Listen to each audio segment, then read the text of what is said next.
Well, hey there, Gen X family. Our show today is meant to serve as a tribute and a time of reflection. My name is Matt Marshall, and with me today are two very special people. Ed, want to introduce yourself? I'm Ed Wasson, aka Wilksy. Glad to be here, Matt. Excellent. Also with us today is my wife and best friend, Kristin Marshall. Kristin, can you take just a minute to tell us about yourself? Hi, I'm Kristin Marshall. I've been married to Matt for 30 years. I'm a parent educator with the local health department, and I have 3 kids. Sometimes I was a part-time single mom due to Matt's crazy schedule. Matt, I think this is the point in time that I was going to request that we have a moment of silence.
Okay. Thanks, Ed, for that moment of silence. We had talked about this, when we were originally planning this. It started out as just a concept, right? You and I we were talking through things when we first started this whole podcast adventure, and you, I think, realized that we were so close to the 20th anniversary of September 11th terrorist attacks, and we thought, gosh, what better way to prepare and to talk about preparedness for a nation and for communities and such than to remember some of the worst attacks that we've ever experienced. And if I remember correctly, we both kind of were talking about it, and we agreed we got to have some sort of special episode. Yeah. And so we started talking. You had a number of people already that you were like, yes, that person would be fantastic to talk to about this and get their experience. And eventually this kind of turned into what we're seeing today and tomorrow, which will be a series of interview shows that we've recorded over the last month. There was a lot of things that we talked about, a lot of experiences that actually just having these discussions changed me a bit. Yeah. Because I started to realize some things about myself, which was it was strange for me. So yeah, it's been a kind of a somber and sad experience so far because it's brought up a lot of those memories. And we're talking with Chuck, and Chuck started weeping a little bit. Darren, he had an incredible story. He was in boot camp in the Navy when the terrorist attacks happened, and so he was pretty scared and impressed. Bill had a lot of friends that were there in the towers, and then since then, even at work, they developed a Slack channel for discussion about 9/11. It's got our company has about 750 people signed up on it, and they're chatting about what their experiences were. So I'm reading through all these things. There's a lot of military veterans there, so they're bringing in a lot of different experiences. So it's been a lot of interesting different stories that really hit you. And then of course you have the higher end production stuff on Netflix with the new 9/11 series and things like that. And then that's bringing up all the memories of all those some of those actors that we were investigating and trying to track. To this day, some of those guys are still out there. To this day, there's still some unindicted co-conspirators that, as far as I know, they're still living in New York City. on one hand, I feel like it's necessary to talk about it and bring it up. And it's interesting because like 20 years on now, and it's still weighing so heavy on everybody's minds. That was one of the things that I think struck me the most with Chuck is, Yeah. I mean, he said where, you know, he doesn't really think about it. He doesn't go to the memorial at the Pentagon, you know, different things like that. And it's 20 years later and still thinking about that one guy, that one guy that he helped pull from the wreckage, and it made him choke up pretty heavily. So just a couple of things over the past few weeks. One of the ways that it changed me is I realized that being so far away, I felt removed from the situation. Right. It was almost like, well, that's happening out there in New York, or that's happening over there in DC or Pennsylvania or whatever it may be. And I think there's this vast majority, this huge swath of land and people that probably felt very, very similar. Yeah. They're like, yes, the country's under attack, but that's way over there in New York. That's way over there in the East. But at that point in time, we were still living, Kristin, we were still living back in New Mexico. Mm-hmm. And so one of the questions I wanted to ask Kristin, one of the biggest reasons I wanted to bring Kristin into the discussion today is I am horrible at remembering things, and she can attest to it. And so it helps when I talk to her, it helps me remember things that happened. So at the time of the attacks, we were like, Kristin, you and I, we were hearing the news, we were watching the images on the TV, processing what it might mean. And you maybe were processing what it meant for you, for our family, for our friends. And I remember us having this discussion about Josh, what it might mean for him now 20 years down in the future, right? So one of the questions I had for you just to start is, what do you remember life being like before September 11th hit the US? Just before, we had moved into our first house that we owned. And that was a crazy summer. We were renovating the house, so we were really busy with that. The kids have both had accidents recently. The little one had a piece of cement wall fall on his foot. He was okay. But then Josh, our oldest one, he had this horrific accident at school. And school started there like mid-August. And I think he was only there for 2 days, and he actually was knocked out in his classroom. And he broke 4 teeth. They were concerned that he broke his jaw, but he didn't. But he had a bad concussion. And I'm telling you this because back then we didn't have cell phones yet. Yeah, right. There were cell phones, but not for the majority of us. So I had one, but it was horrible. But, yeah. And so I had a pager. And because we had moved into a new house, we didn't have the phones hooked up yet. And so my pager was not receiving the signal to call into the school. And so it wasn't until I stepped outside with the little toddler that I got pinged and saw that the school had tried to call me 11 times. Mm-hmm. And so I had managed to get to the school before the ambulance got there, and I was able to take him to the hospital myself. But I remember that you're asking what happened right before. I remember that couple weeks right before this happened, I honed in on you to get our phone put in place in the house, because I was like, I'm not having that happen again. And so we had just gotten a phone put in. We didn't have cable put in, so we weren't watching TV. We had a TV and a VCR for the kids, and we would put in entertainment for them. So I was kind of remote unless I was listening to news on my radio. Mm-hmm. And that was typically in a car or something when you were driving around with the kids. Yeah. Right. Good old days. Oh yeah. Mm-hmm. Yeah. So one more question. just kind of take us back to what you remember from the day of the attacks, and just kind of share that with the audience, what you experienced leading up to it, and then, shortly after the attacks. So I remember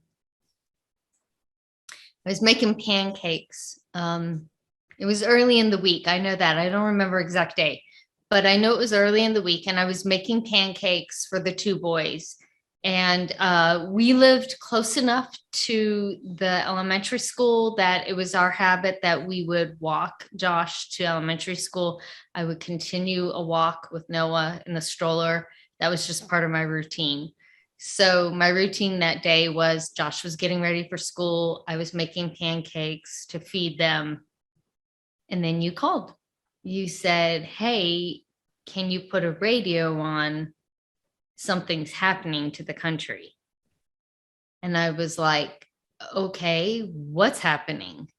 And so then you explained that a plane had hit one of the towers at New York. Then you said, another plane had hit and that it didn't look good. And I was like, well, two planes, that's an attack, right? And you said, yeah, I think it's an attack. And as we were speaking to each other, the Pentagon got hit. Mm-hmm. And you told me, hey, listen, the Pentagon just got hit. And I was like, wait, what? And you told me, yeah, the Pentagon was just hit with a plane. And of course, at this point, in my mind, we're like so far away from the East Coast.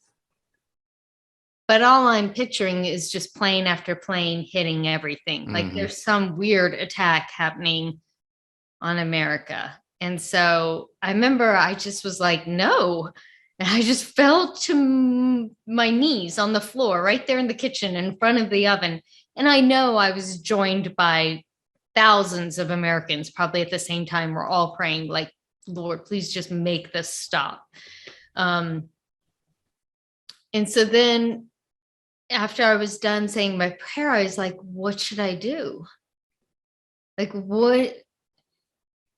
how does it affect me? Like, do I send my kid to school? Mm-hmm. Do I keep him home? Like, what should I be doing right now? And I remember I asked you, and so we formed a plan, and you said, you know what? Why don't you go to the grocery store? Let's get some goods that we could use in case things kind of shut down on us, because we didn't know how big this attack was going to grow. And so you and I quickly agreed, like, let's get bread, rice, beans, cheese, things that can keep us going. The kids will eat. Yeah. And water. Yeah. Water was a big thing because we lived out in the desert. We were like, we might as well get lots of water. So I looked at Josh, like I fed the boys. I don't think I told them exactly what was going on yet. And then I just kind of bid my time. And so then when Josh and I and Noah started out on our walk, I started saying things might be a little weird at school today. And I was like, I'm not sure if you'll go there for a full day or not yet. And I said, I want you to know that I'm real close. I'm not going too far. I'm going to drop you off. And then Noah and I are going to go to the grocery store. We'll be right by you the whole day. And I said, but it sounds like America was attacked. And of course, he had a lot of questions. So I tried to put it just as brief as I could. I told him I didn't know how bad it was yet, that I was going to try to find out more, and that I felt weird putting him in school. And then I asked him, are you okay with going to school? And he said, yeah, I think so. And so Noah was like 7 or 8 or so. No, Noah was 2. Oh yeah, Josh was about 9 at the time. Josh, yeah. I'm sorry, yeah. I think yeah, mixing those two up. He's the older one. So and Noah's like off in his own little world in the stroller there. So Josh was 9. Yes, Josh was 9, and so then I I went to the grocery store with Noah and nobody was there. There was like one other woman shopping, which I thought was weird. Mhm. And so I kind of loaded up on staples, things I knew we would use, but things that also could be used like stored long term. Yeah. So I got that and a lot of water. And then I got in the car and I was like, shoot, what else do I do? And by now I had heard about the plane going down in Pennsylvania. And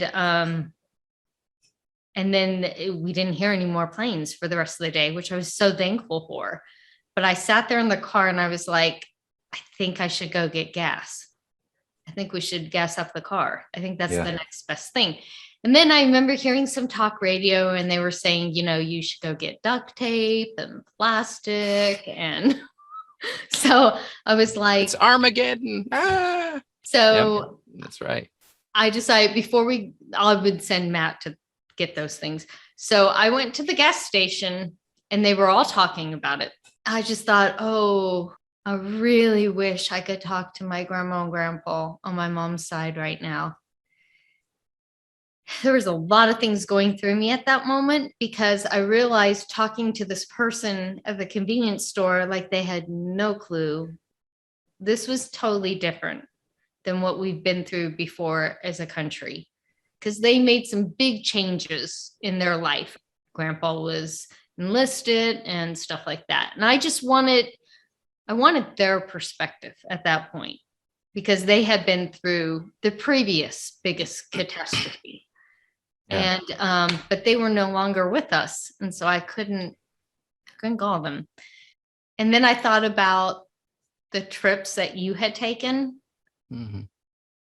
And the discussions we had about what the Mideast looked like, what was going on there, the conflicts that were happening that you saw firsthand. And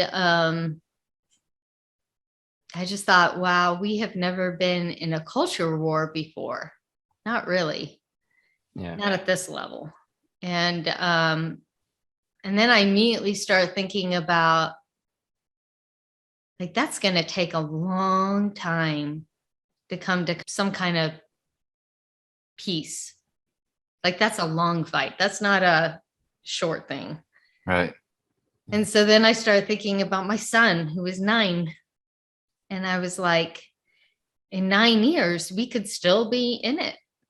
And so thought, well, I'm going to talk to Matt, but I think we need to sit Josh down and show him what happened.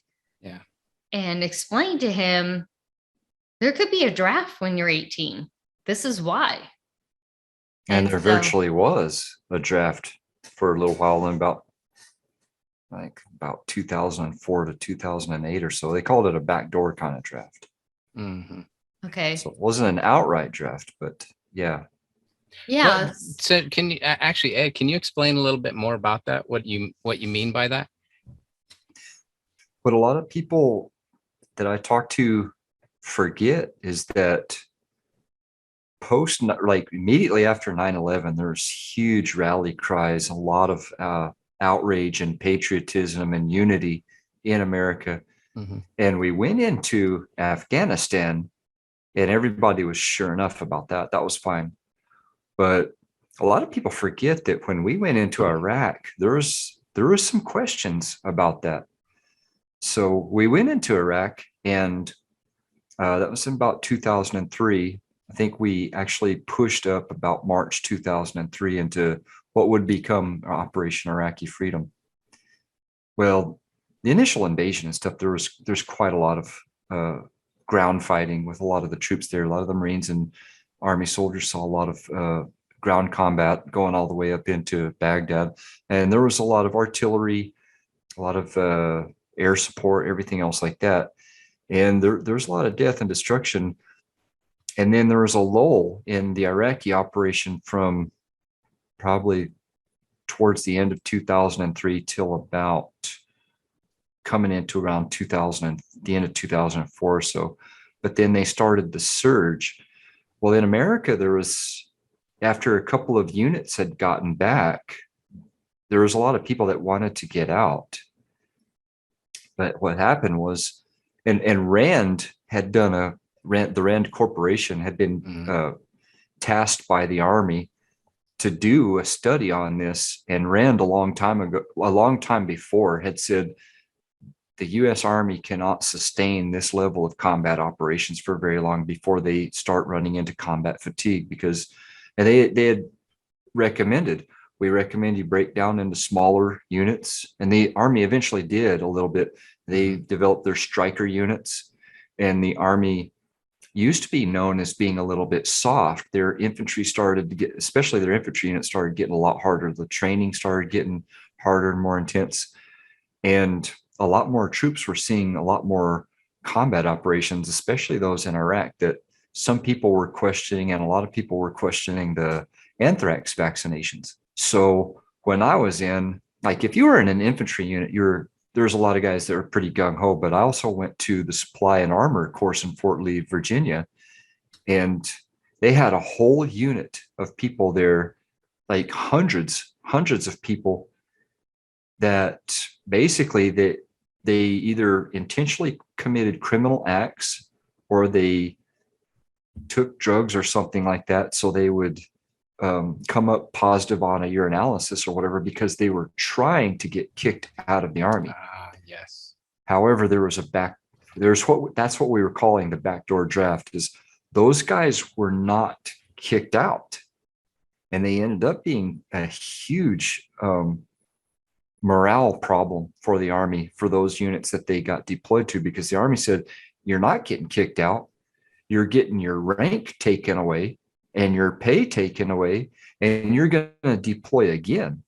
I'm telling you, the morale with some of those units that some of those guys were in was horrible, because those guys were such a discipline problem. It was hard for me to comprehend the level of, I mean, they were just the worst. They didn't want to do anything. You couldn't hardly get them to do anything. It's such a leadership challenge. But there was that. And then there was the economy was kind of going down a little bit too. So although I went to the supply and armor course, I had signed up at that time to be in intelligence.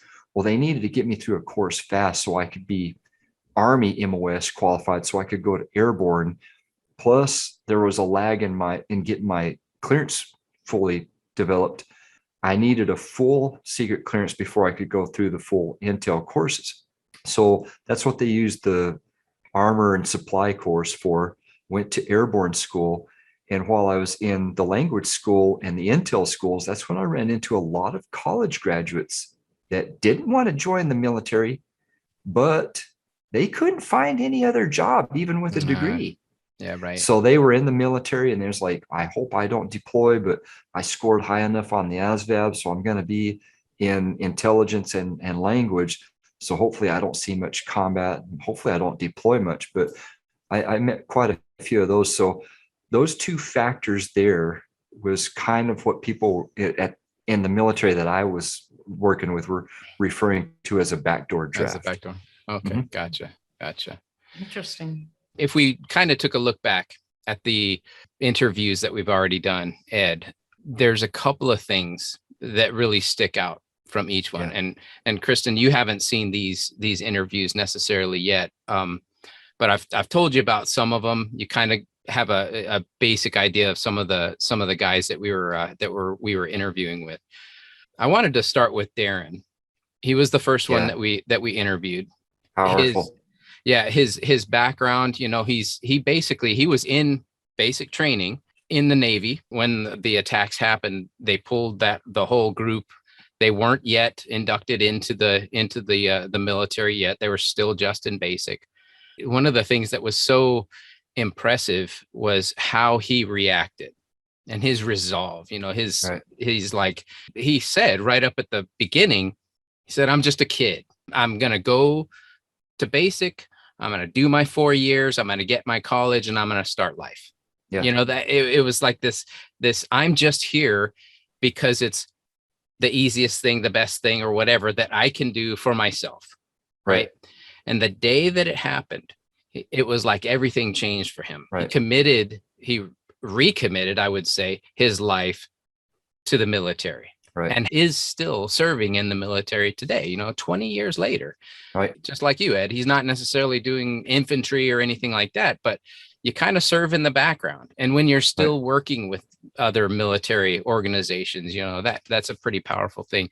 Is there anything in particular you remember from the discussion that we had with Darren? Well, I remember him speaking about that resolve, and knowing what I know about Darren, I know he did have a checkered past. So he was, when I knew him in Cuba, we were talking, and when he was talking to me then, he was related to me that he was just happy that he was able to get in the military at all. But he told me then, and then he reiterated it during our chat with him. He's like, when that happened, that's when something just clicked in him, and he's like committed, and he had that resolve. Yeah. And to be honest with you, I've seen him just lock on. I've seen the way he handles his troops, because by the time I met him, he'd been in for almost 7 years, and he was a chief petty officer. So I saw his leadership style and everything. And he's not a big guy. He's just like an average Joe.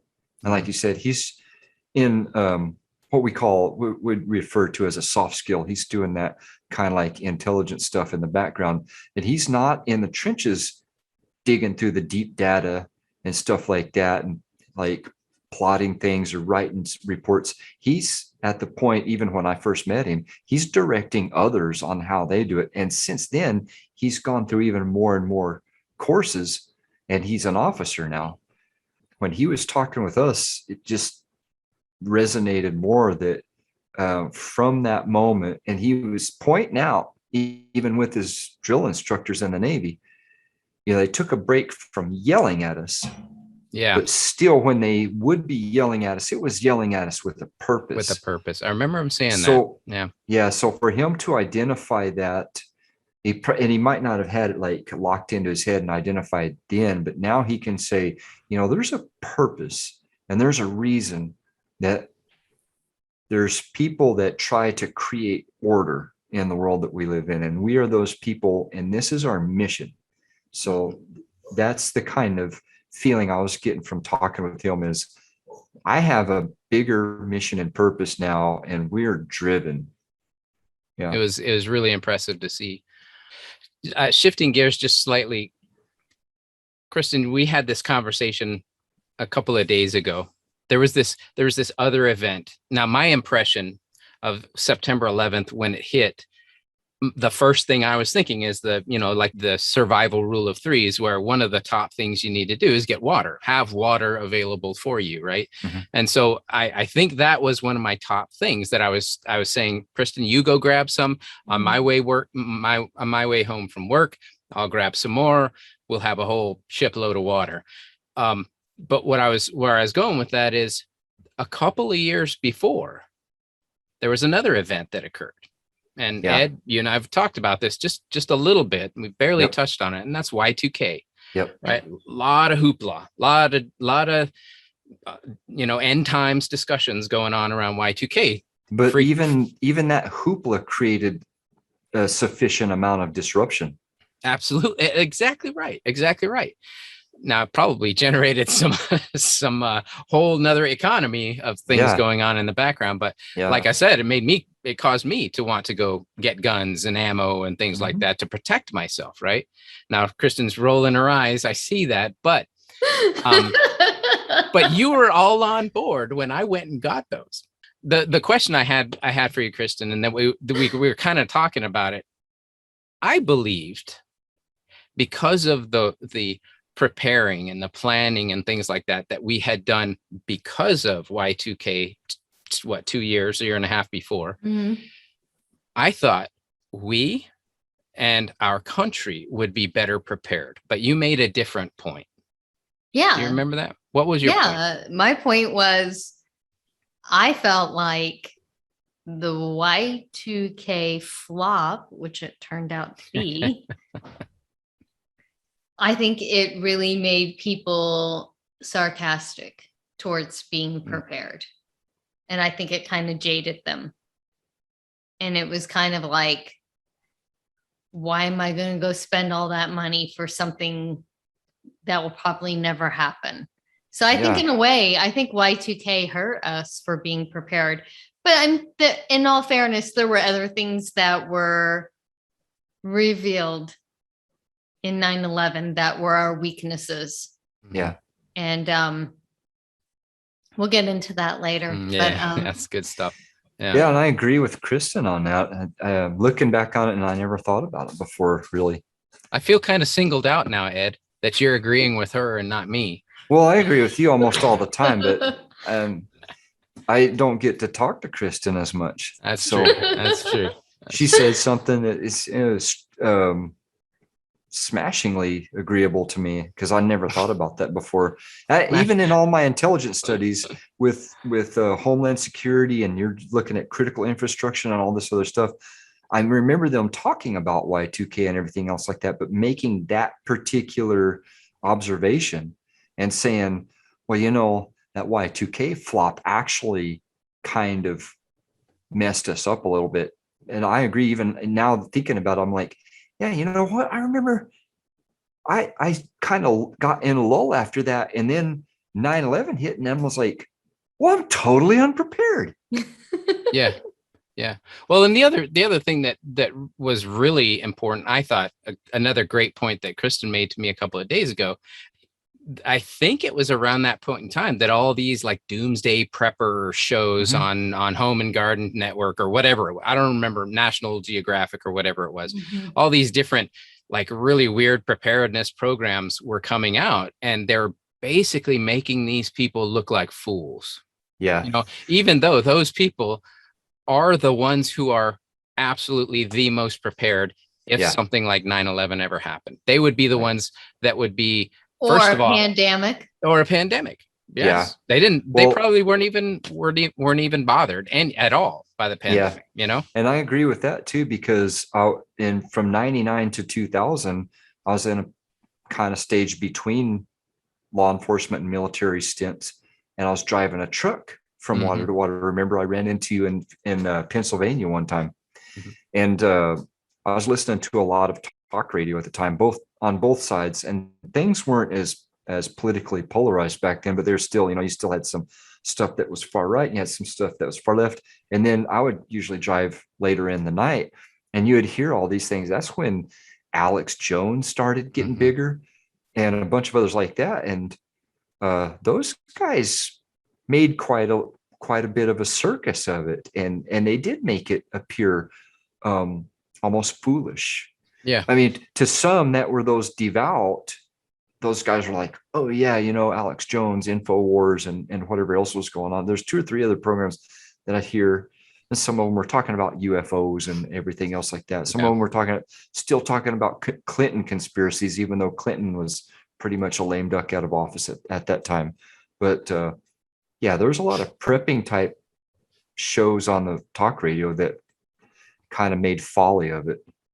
Yeah, and kind of made us not prepared, you know, right? As a country. At that time, you thought those guys are the wackos, and they're telling you invest in gold and stock up, and you might want to start thinking about building a nuclear fallout shelter in your basement or something, you know, all this kind of stuff. And nowadays, it's actually a lot of that stuff on that's not too far ended. Most of the basic core of it's actually a pretty dang good idea.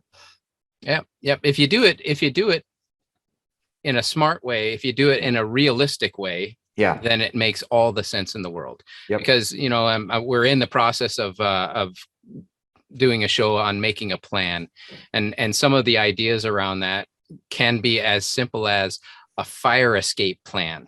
You know, the number one thing that people search for on Google when it comes to preparedness is fires, and how can I remain safe in a fire, or how can I get out of a fire? How can I plan? How can I get, you know, plan an escape route, things like that? How do I plan places where I can congregate with my family after a fire, you know?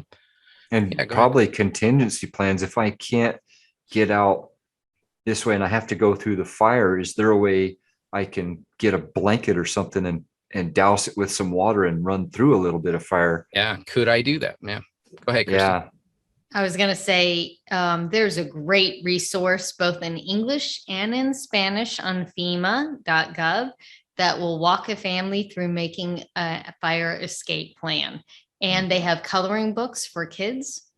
And so that's one of the things I push on families when I'm working with them as a parent educator is you've got to have a fire escape plan, a good one.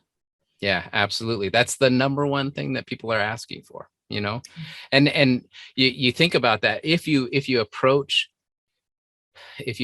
preparedness from an intellectual standpoint, and again, like I said, a realistic standpoint, you're going to do nothing but good for yourself, for your family, for your community. So that's one of the reasons we made the show, Ed. So yeah, wonderful. And I hope we keep pushing all those messages out to all the people who reasonably want to listen to this type of message. And that fire message is one of the main messages I remember from talking with Chuck, because Chuck, that's when Chuck got all torn up when they first got to the Pentagon and they were trying to pull some people out.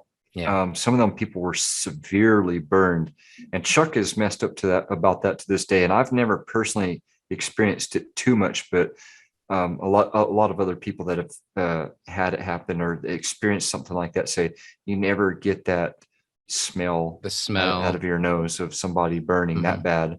And that's when that's something like that hit Chuck. That memory hit Chuck, and then it hit us. It was like, dang, that was a tough time for Chuck. Yeah. And I know that happened for Chuck at a national incident, but speaking as a child who lost grandparents to a brownstone fire, and you can ask Matt, I still have nightmares. I'm well into my 5th decade of life, and I still have nightmares occasionally about going into grandma and grandpa's backyard afterwards and the smell. Wow. I'll never forget the smell. Ever. That's horrible. Yeah. Okay. But I gotta stop you for a minute, because we're not in our 5th decade. Neither one of us. We're still 25. I'm just telling you. Still 25. Okay. Well, I was going to say, when she said that, I was like, no, Kristin, you're only 30. Okay. 25. Sure. What happened? That's right. I'm 25. She's 30. I can tell that I can tell that time has stopped for you, but not me. I know this. I'm just dealing with it. Yeah. So was there anything else, Ed, from Chuck's discussion that you thought was interesting? Or well, we get into a little bit more personal experience with Chuck, because Chuck has always been just salt of the earth kind of guy. And in my travels, I've visited him out there in that neck of the woods, him and Kristin and the family, Christy and the family a few times. And he, as you know, you guys were at our wedding and he was at our wedding and everything. So I know Chuck pretty well. And, the thing was, when we were on our first duty station in Kings Bay, Georgia, we weren't super close friends then. And I simply wasn't able to go to his wedding because I had some sort of fire watch duty that night or something like that. So I missed that, or else I'm sure Chuck and I would have even had a stronger bond. But after our first duty station, we were familiar enough with each other and close enough with each other that he got to the same unit in California as I was going to. He was just in Delta Company and I was going to go to Charlie Company.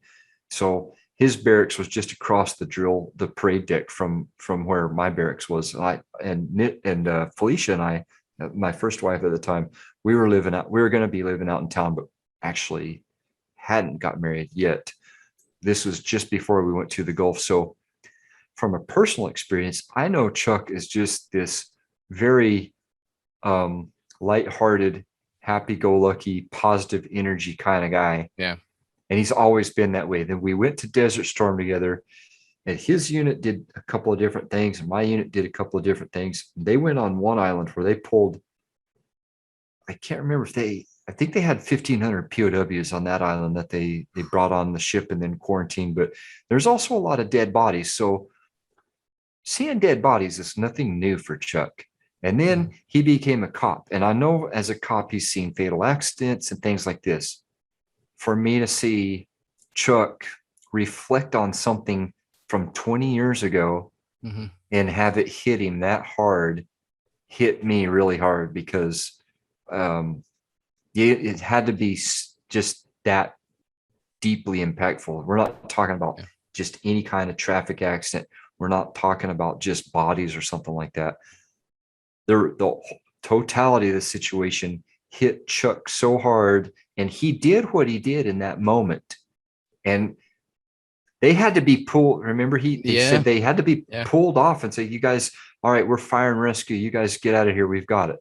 Yeah. So they were those kind of guys that got there first and did what they could and tried to help.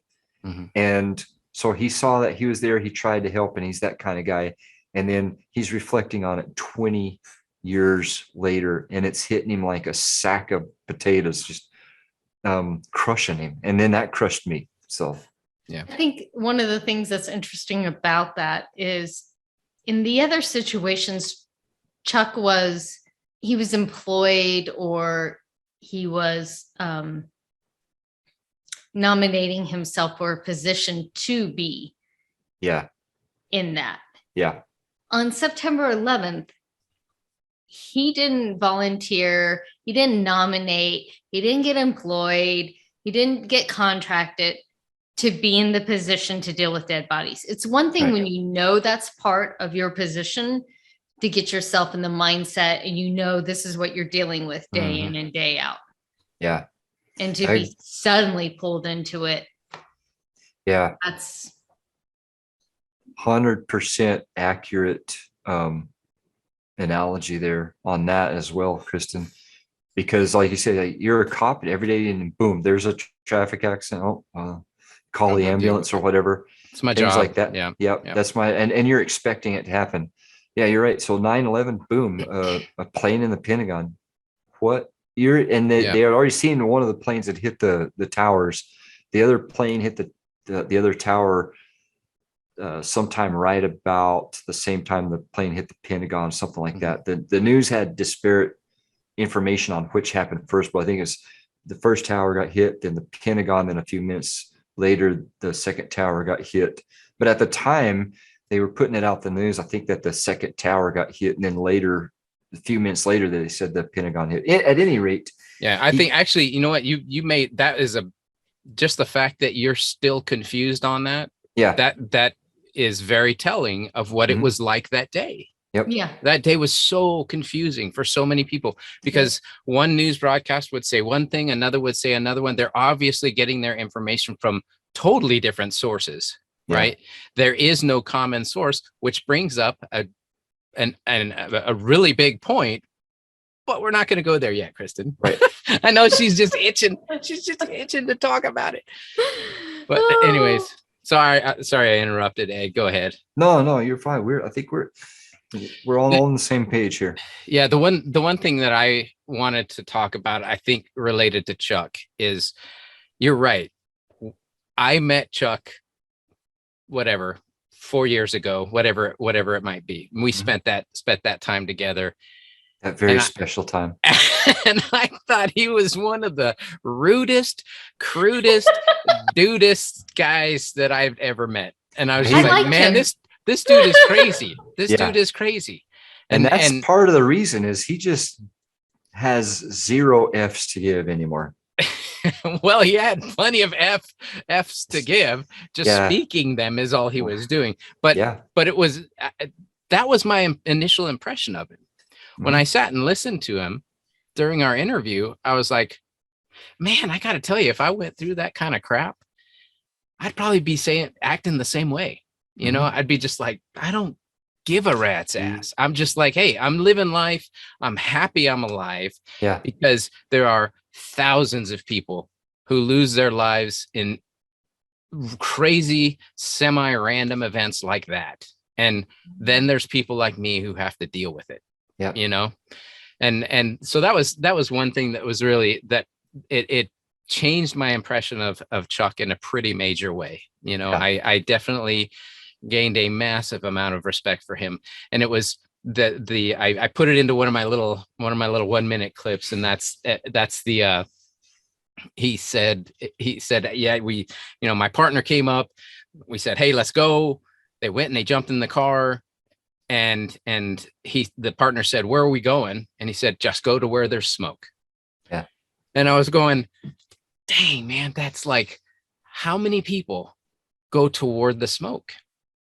And one of the comments that I made is, crazy people like Chuck and like my wife go toward the smoke. And they want to fix things. They want to go like, I've got to get into that, you know. They want to fight too. Mm-hmm.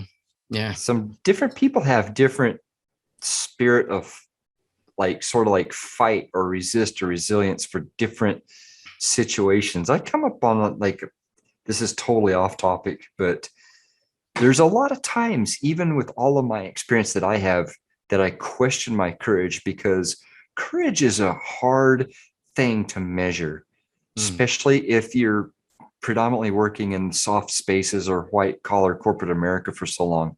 And even if you're going through like police or infantry type training, it's hard to measure courage until something really happens. But I was taking my dog Scout to the dog park the other day, and a big mean German Shepherd inside the dog park just immediately started attacking Scout, and he blindsided us from the left just suddenly and shockingly.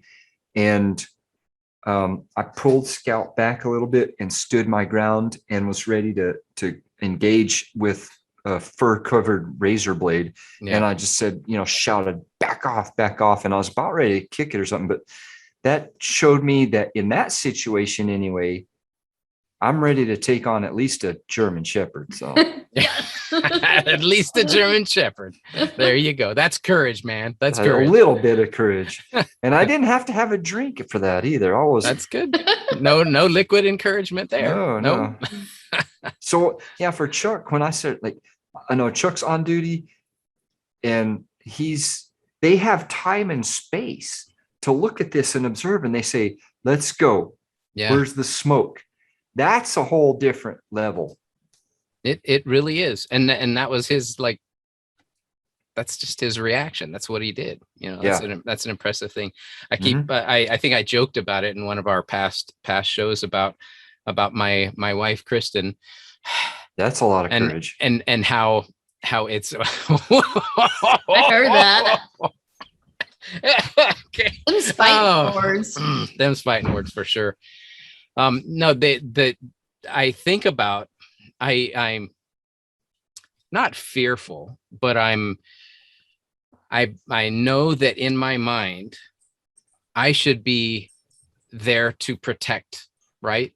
And I feel like I've got that old chivalrous stuff going on in the back of my head that says I need to be there to protect her. But I know also that if, say, for instance, an active shooter or active assailant comes into a grocery store or something, and we hear something going on by the front door, she's going to want to go toward it. Not an active shooter. And I'm going to, if you hear people yelling and saying, I'm hurt, I'm dying, or something like that, almost certainly she's going to want to go fix it. Yeah. Because that's what she does. She's got that medical brain, and that I want to fix it brain. Meanwhile, I'm going to be dragging her out the back door, out the warehouse door. Let's get out of here. Let's get out of here. And so anyways, it just caused me to think a little bit, second guess things and kind of go, how am I going to plan for this? Because I'm trying to be all prepared. How would I plan for that? And there's times when you can help somebody, and there's probably some times when you can't, and you got to bridle or curb your courage. I think another decent example is Nish and I were recently in Miami on a vacation, and we went down near the port, and there's people on those little scooters, and this gal was flying down the pathway on this scooter, probably going close to 20 25 miles an hour. Mhm. And she full on hit a palm tree. Oh, Bam! And I think she was knocked out for a second. Now, I didn't see the initial impact. Nisha saw it. Nisha was like shocked. Oh my God. But what I remember is that Nisha and I both ran to help her. So that's a Mhm. whole different level of Yeah. wanting to try to run to help somebody. sure. When if it's a huge mass gathering and you start maybe hearing some pop, pop, pop, and at the first several seconds, you might not realize even what it is, but then you start seeing people hit the ground. Then you realize somebody out there has got a cordless hole puncher out there. And you might not, for a few more pops, you might not even know where it's coming from because of walls of the city Yeah. or something like that. And you're just like, wait a second, where's it even coming from? So there's Mhm. probably close to 3 to 5 seconds that you're just in confusion. And then Mhm. for somebody to be in that kind of situation and then say, oh, wait a second, I need to help these people. Well, who do you help first? Mhm. I mean, that's where your courage needs to be triaged. You need to think triage in your head. That person there is just dead. This person over here is crawling away. Maybe we can help them crawl to cover, because obviously by now I can tell it's coming from over there. But Or this person over here is just sobbing their eyes out and they just need a voice to Yeah. tell them where to go. And that's where preparedness, planning, Yeah. preparation, and leadership, you have to practice this stuff. So you have to actually think in your head, you dial 911 right now. You get over here. Stop worrying about that person. They're gone. Yeah. Come over here. Get behind that wall. Get down. Everybody get down. But somebody's going to have to step up and take charge, but you're going to have to curb that courage, because you might not even know where it's coming from. And you're going to I have wouldn't to, say curb the courage. I would say hone yeah, the courage. yeah, hone it. Something like that. I mean, don't go into something full-heartedly, because the next thing Yeah. you know, you're just gone too. And you don't Well, I mean, that's any, the first thing they teach you in CPR is you look at the scene yeah, to see if it's safe for you to approach. right. Yeah, we actually, Kristin and I belong to this group, the Community Emergency Response Team, CERT, right? CERT. And they're all over the different cities and so on. And one of the things that they actually require members to take part in is this ICS NIMS training. It trains a lot of the basic training around it goes to those exact things. You approach scene. If there's let's say a tornado has just gone through and you're approaching the scene, the last thing you want to do is put yourself into an even more dangerous situation. You don't want to add to the casualties, Right. Unless you you're a would, storm chaser. well, okay, yeah. Well, anyways, but one of the things you could do to begin with is, if you can hear my voice, come toward me, because what that does is it separates out all the greens from all the yellows and reds and blacks, right? Speaking of triage. So there's some things to consider there. That's a big part of this NIMS training and the ICS training. That's one of the things that I'd like to hit on before we end the show today. Tell me what your thoughts are on Bill Eckert. Well, Bill has another one of those powerful stories from a second or third person. He wasn't actually there, but he knew a lot of people who were there. Plus, he was one of the many with the same story that they frequently worked in the towers. Yeah. So he has that near first person experience. And I saw a lot of that chatter on our chat line that we started, or the company I work for started. So a lot of the same stories. I was supposed to be there, or I know somebody who was there. I know somebody who was supposed to be there, and this is what they said. This is what they heard, and this is what they saw.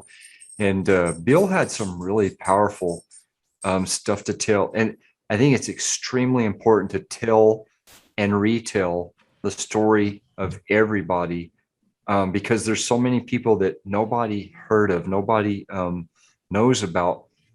And when you go to the 9/11 memorial and you see those names on there, the two of the people I'm going to keep telling their story forever is John O'Neill and Ronald Bucca. Oh, But right. there's the stories that Bill told, and then you go around the memorial and you see all those names out there, and there's those stories of all those people that we don't hear all of their stories. That I've been to the memorial twice, and the second time Nish and I were looking, and I got a picture of it, and it's this gal's name plus her unborn child, and Yeah. I almost just fell down right there because that's a story I never heard. Yeah. And I think it's important that people hear those stories. So when it was extremely important for me to hear all of the relating of all of his stories of those people. He's a sales guy, right? Yeah. And he is one of the best sales guys I've ever known. So what that means to me is it means he can talk, and he can talk very eloquently when needed. I think one of the things, knowing him personally, seeing how different he was when he was explaining this versus when he's trying to sell you something. And maybe, I don't know if you caught it. The beginning of it was talking about his company, the company that he works for. And he kind of went into that sales mode, where he's talking about his software. He's talking about this and kind of the things that they do to help and blah, blah, blah, blah, blah. And you kind of hear it, that was kind of cool. And it wasn't a sales pitch. It was to provide context. Yeah. Right.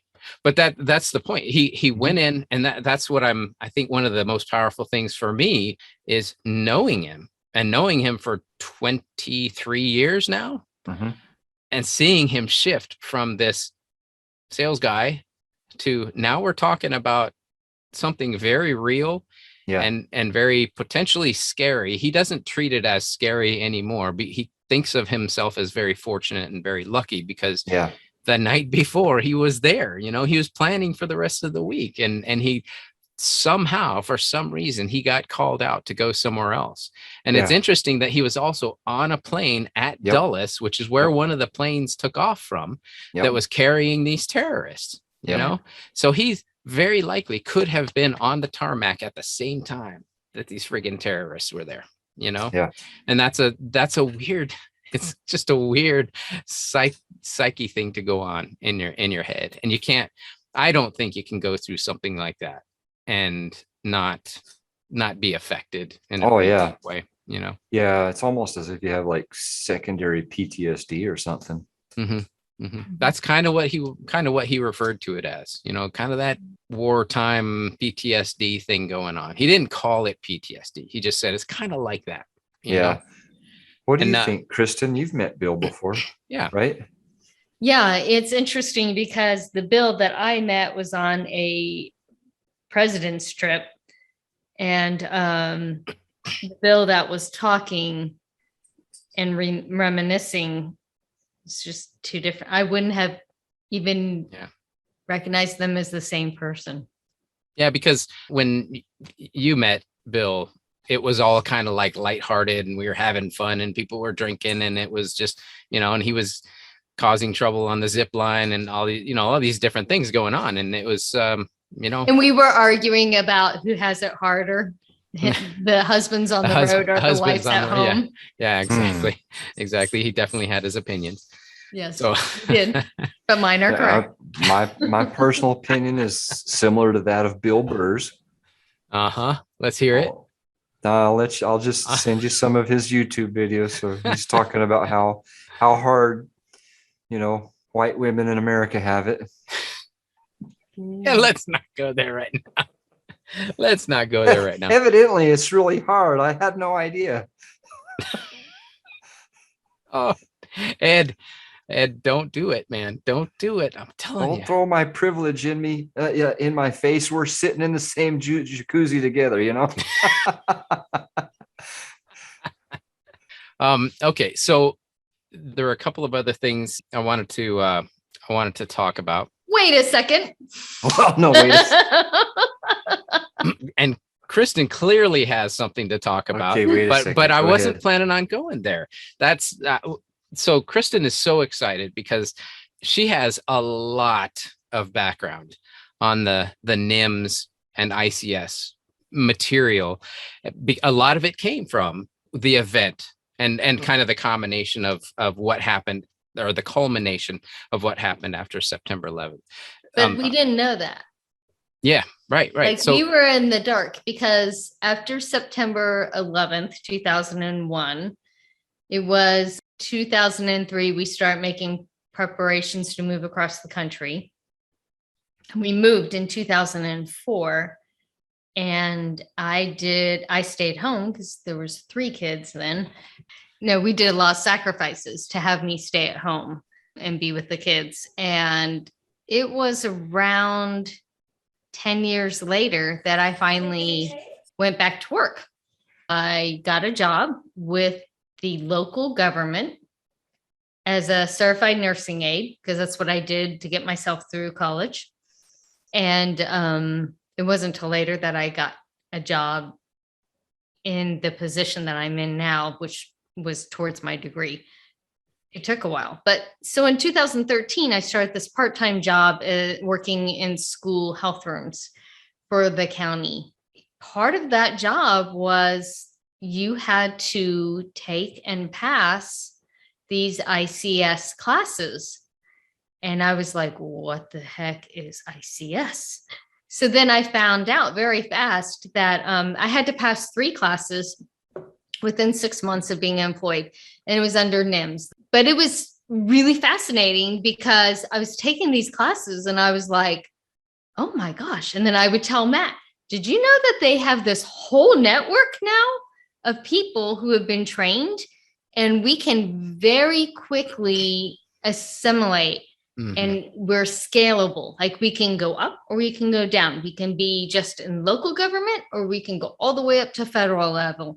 That's what the system is. It's a network to respond and to recover from emergencies. And it was all based on our weaknesses and our strengths that were discovered in 9/11. I really got into those classes. Yeah. I really enjoyed them a lot.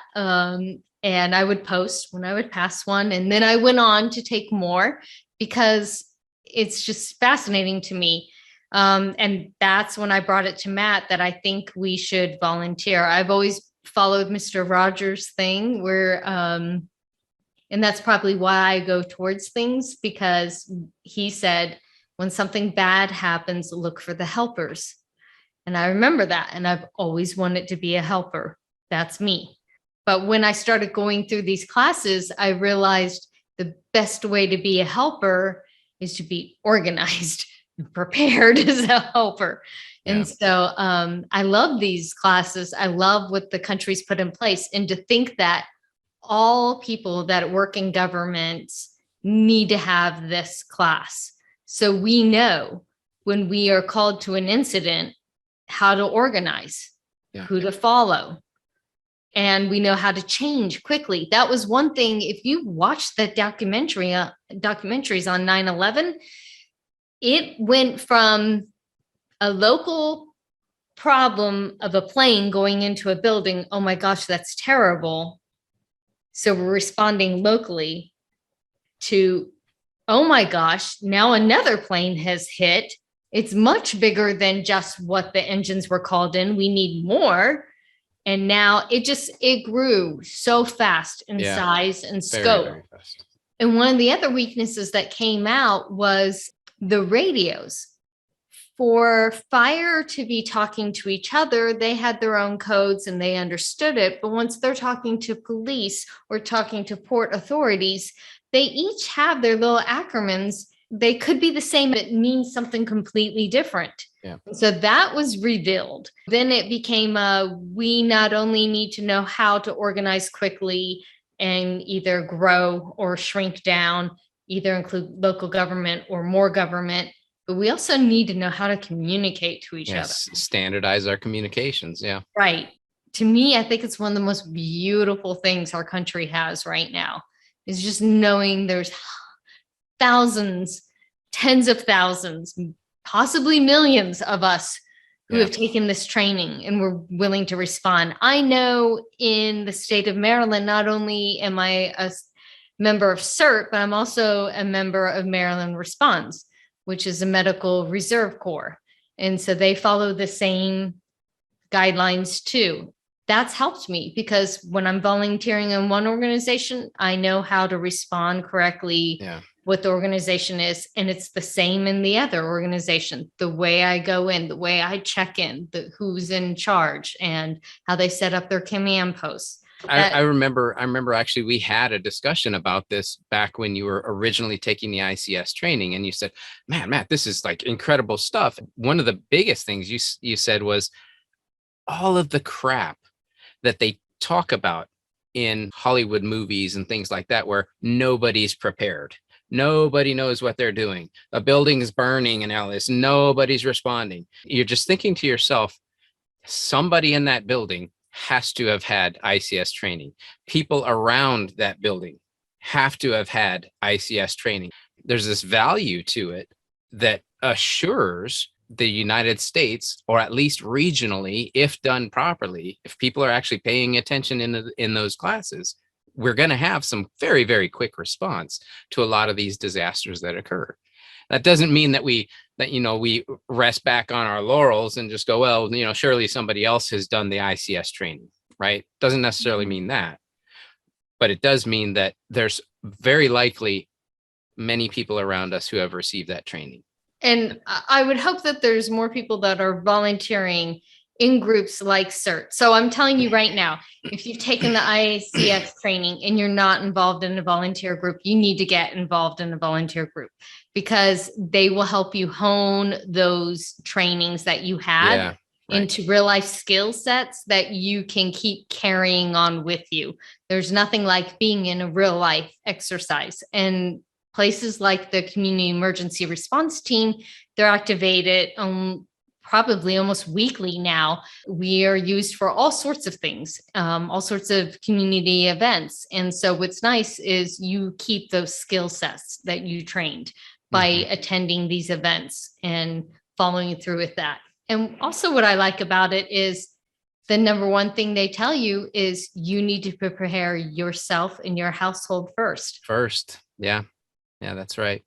I remember I've been on 2 mass casualty exercises, one at the academy locally and one up at the airport. And at the one at the airport, I remember we had the moulage, the torn up leg, and we're like laying there, and they blew up, or they put a big fireball out, and it was really actually kind of cool. And they tried to make it as realistic as possible for these new fire trainees at the airport. So it was pretty impressive how they did it.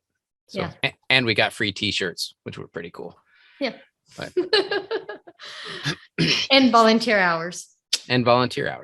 Kristin, I think I've told you this before, but at the end of each one of our shows, we have this period of what we call parting shots, where we each give our opinion on something either from the show or that we were prompted to think about and to convey to the audience. And so before we go into that, I wanted to ask one more question of kind of everybody. Ed, I'll start with you. I don't know about you, but I have been using this time of reflection on the September 11th stuff to hopefully cause me to remember how that has changed me. So one of the things that I've done is Kristin and I started watching a couple of different documentaries. One of them, I've put it on our social media, and that's the 9/11 One Day in America. It's brand new, just came out like August 29th or something like that, on National Geographic. And it's six episodes long. So it's basically 6 hours of binge watching if you're up for it. From just about every single show, there's something that I could talk about. But I can't tell you, I've heard it talked about. The one thing that just about killed me was you got this building burning.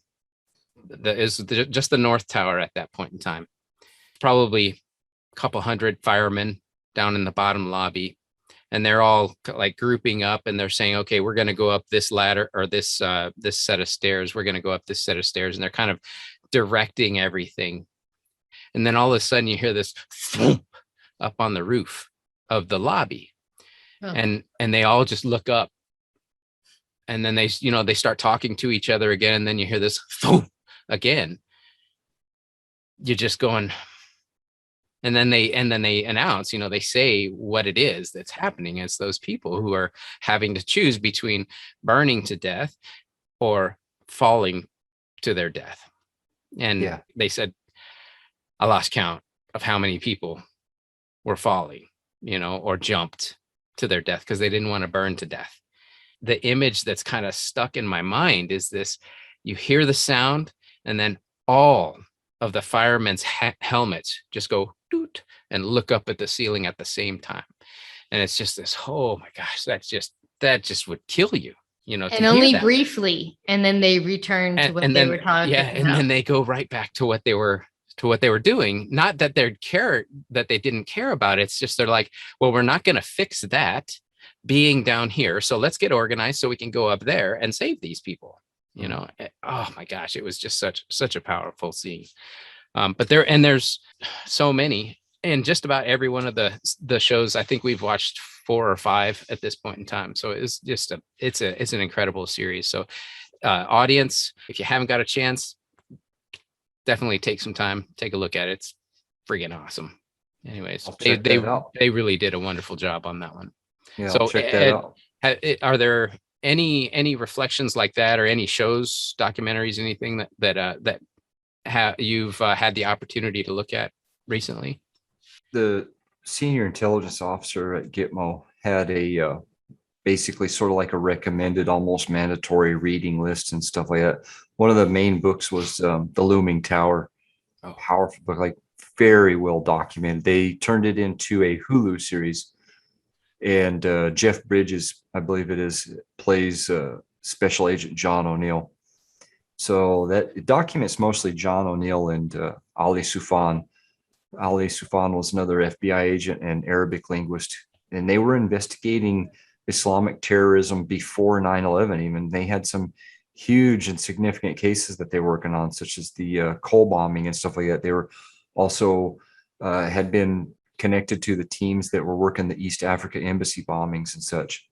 So they were trying to coordinate with CIA's Alex Station and stuff like that. That's before 9/11 happened. So there's still a huge wall. There wasn't a lot of collaboration. They're probably to this day, even though they've done a sort of like a little bit of a revamp, and there's whole DIA units dedicated to mission deconfliction and collaboration and stuff like this.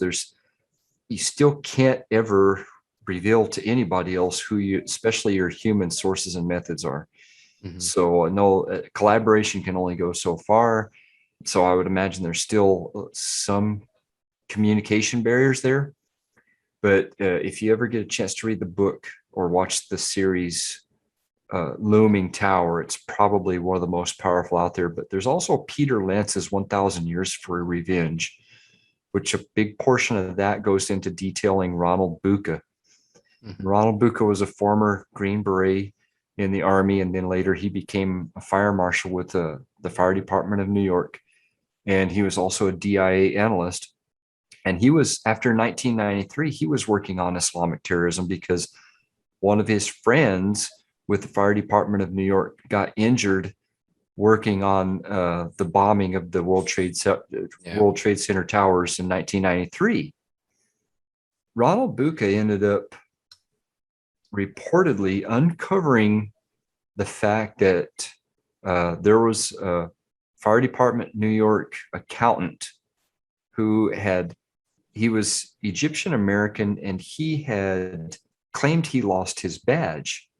In the application for his new ID badge, he got somehow some forged documents to enable him to gain an access level that he shouldn't have had.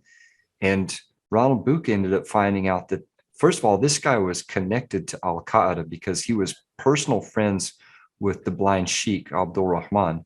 Mm-hmm. So there was that connection. Plus, he had done this new badge ID thing ostensibly to obtain blueprints of the Twin Towers. So apparently that had happened. And then when 9/11 occurred, Ronald Bucca was one of the fire department members, one of 343 who responded and perished.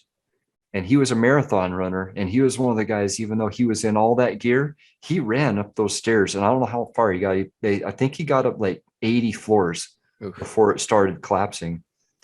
But we have one hero that's gone from that. John O'Neill from the other book I'm telling you about, The Looming Towers, he met with such opposition. Most of it was political, although he did have one apparent possible OPSEC violation. He lost a briefcase with some classified information on it once, or in it once, but some people think that was a smear campaign and they kind of set him up, but whatever. Well, he left the FBI to get a security job at the World Trade Center towers. And when he got there just like a month or two before. And when he got there, he had friends greet him there. And they said, well, they knew his background. They knew he was in counterterrorism and all that kind of stuff. They said, well, don't worry, they'll never bomb this place again. And John O'Neill said, no, they'll try to finish the job. Yeah. And on 9/11, he perished as well. Yeah. Wow. One of the things that was interesting is how so far they've drawn correlation between several of the people, like the safety officer and and one of the other security officers in the North Tower. He was also there during 1993, and he was one of those people who also believed, it's coming. Something's coming. And so he was like religious. He was a zealot about safety in the North Tower. And so the people around him, they would comment on it and say, yeah, this dude's he's nutty because he's always making us, drill. He's always making us drill our fire safety. And oh gosh, we got to go down the stairs again and all this stuff. And they're super grumpy about it. But on that day, they were, these people were being interviewed, and they said, yeah, he's the one who saved us. If we hadn't have drilled so many times, most of these people would probably still be sitting in that office building or whatever it might be, and that's just, oh my gosh. Anyways, so that's a really, really good point. There were several people that were like that. So Kristin, what about you? Any documentary type things that you've been watching them with me? Yeah, I've been watching the ones with you. I think you spoke of those really well. I think I was touched by the story of the fireman who was working at Ground Zero and then found out later a story about one of his family members. And while he was helping somebody, that family member was perishing above him and he didn't even know it. Yeah. That really got to me, made me tear up. But other documentaries I've read in the past, and this is kind of stirring up in me, is from Lisa Beamer, Todd Beamer's wife, that wrote Let's Roll so many years ago. And that's coming back to my mind because it's like, that's what we're talking about. We're talking about everyday people being called into action at some time. And, know yourself. What kind of person are you? Are you going to be prepared? I am. Yeah.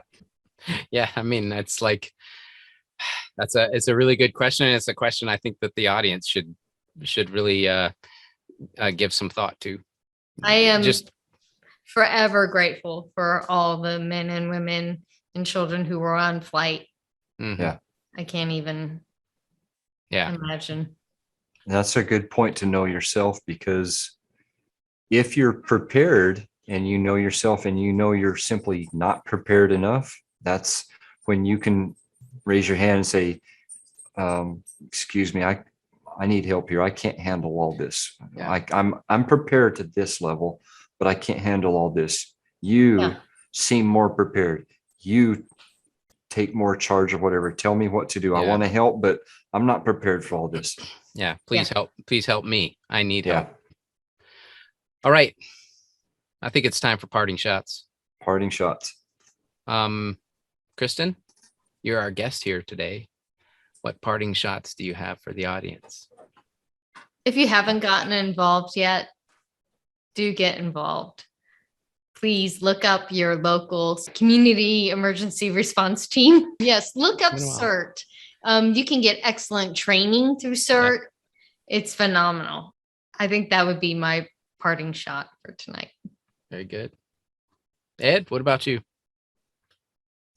Never forget. We say we never forget, but what are we actually doing to really live that? Tomorrow is the 20th anniversary of the 9/11 terrorist attacks.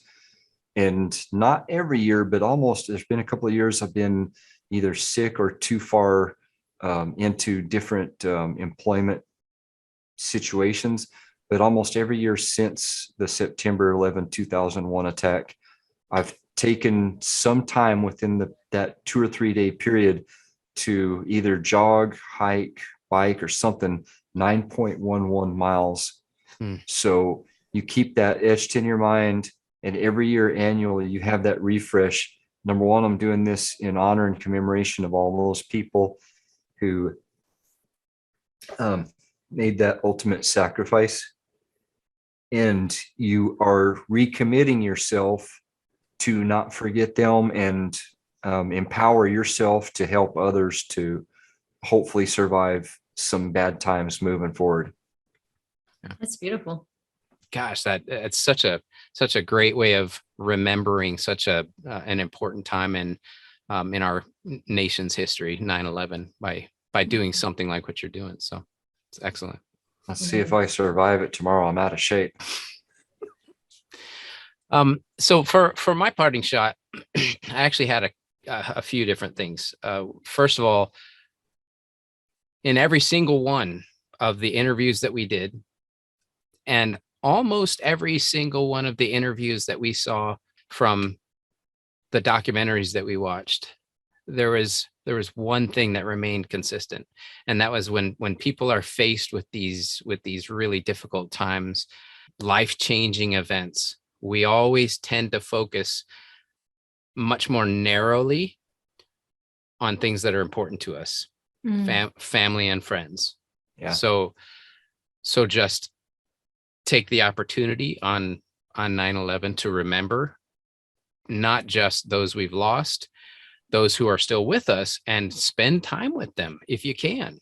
I know some people work on 9/11, but just try to find time to spend time with your family, with your friends, so that you don't miss them when they are gone, or they don't miss you when you're gone. So, and then the other thing is, when we're in those type of situations where there's madness happening around us, those who freaked out are the ones who, or they froze in fear. They're the ones who lost their lives. Those who could, again, they could kind of hone in and focus on the things that's important. If what's important is getting down this staircase, then we're going to move these people down the staircase, and we're going to move as calmly and as organized as we can, so we're all safe getting down, but we're doing it quickly. And so don't lose your mind. Don't freak out in situations, and that's what preparedness can help you with. If you practice it, preparedness can help you. There's a saying that they have in an organization, another organization I belong to. It's practice makes progress, not perfect. Practice makes progress. And so if you continue to practice, you'll continue to progress your preparedness, and you're just so that you have a lesser chance of freaking out or freezing up in difficult times. Yeah. And then just a reminder that 9/11 is a somber, or should be a somber time for people. We should remember this event that occurred and the people that lost their lives. But we should also remember, if we just focused on the negative stuff that happened, we could get caught up in this whirlwind of negativity that brings us down into a pit that we don't need to go, and it just leaves us there. Yep. And so if we start to try to think of those more positive things that have come from it, like NIMS, like ICS, like CERT, and some people don't like it, but Homeland Security, the Phoenix project that I think it was Chuck that talked to us about that, the rebuilding of the Pentagon, the 9/11 Museum and Memorial. These are beautiful things that came from such a horrible event, and we should come to love those things and treat them with the respect that they deserve. And then lastly is, it's hard to imagine that we could even think about this these days, but the event did cause multicultural people to come together. Yeah. Black and white, Christian and Muslims, Jews, all coming together to protect and help each other while the buildings are burning around them and falling down around them. And that's another thing that came from the documentaries. People are helping people, and that's just the way it should be. So that's what I wanted to add in was yeah. When it comes down to it, how big are your differences really? Right. Yeah. We're all human. Yeah. Right. And so it's about time we learn to love our neighbors, Right. no matter who they are. Exactly. Yeah, exactly. And I'm not saying that, I'm glad that, please don't misunderstand what I'm saying. Audience, you guys, please don't misunderstand. I'm not saying I'm glad that this thing happened. I'm horrified. But let's remember. Yeah, I'm horrified that it had to happen in the first place to cause us to change the way we have. But so that was my. It's my sad that we're kind of forgetting that a little bit and losing it in this like divisive politics, and the news nowadays is becoming almost like a fear and panic industrial complex. Don't get wrapped around the axle on this. This is still a time for unity, and America's still the greatest country. So set aside those petty differences on political party lines and remain unified and love your neighbor. Yeah. Yeah. Absolutely. Any more thoughts, either one of you? That's all really solid stuff. Thanks, guys. Good deal. I think it's a wrap for this show. It is an honor being a part of this show with both of you. Kristin and I know it was kind of last minute, but thanks for joining and helping us out during this. You bet. To our new and existing listeners, thank you. We really appreciate you taking the time out of your day to join us and listen to our show. Please be sure to subscribe on your favorite podcast app. Don't forget to like, follow, and hit the bell on all those social media platforms out there. You can find us at our followers there. Thank you very much for your followership. Yeah, absolutely. GenXTalkin. All right. Until next time, this is Matt Marshall signing off. Ed Wasson. Thanks, Kristin. Thanks, Matt. All right. Bye, guys. Night, guys. Bye, guys.